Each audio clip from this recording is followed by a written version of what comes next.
Ta prochaine étape va être de trouver le temps harmonique, c'est-à-dire combien il y a d'harmonies différentes par mesure. Là, visiblement, comme on est dans un 6-8, il est fort probable qu'on ait une harmonie par noir pointé. C'est pour ça, ici, sur cette première mesure, on a deux accords différents. On n'harmonise pas chaque croche différemment, bien sûr. Sinon, c'est beaucoup trop surchargé. Ensuite, une fois qu'on a fait ça, on va pouvoir localiser les notes étrangères, c'est-à-dire les notes qui ne vont pas faire partie de l'accord. Dans une noire pointée, là tu vois, il y a des notes qui sont réelles, qui font partie de l'accord, et des notes étrangères qui ne font pas partie de l'accord.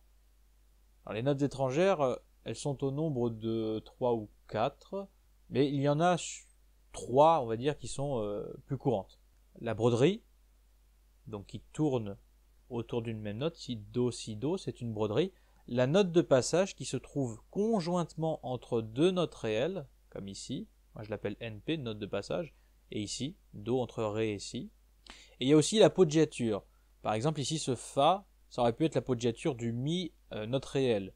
Mais là, j'ai préféré considérer que le fa était note réelle et le mi note de passage. Je pourrais changer d'avis par la suite si l'harmonie m'arrange. Une fois qu'on a fait ça, on peut passer à la suite. Donc tu vois que j'ai écrit la tonalité ici en la mineur, voilà. Et là, j'ai tracé une gamme. Donc ça, c'est la gamme harmonique.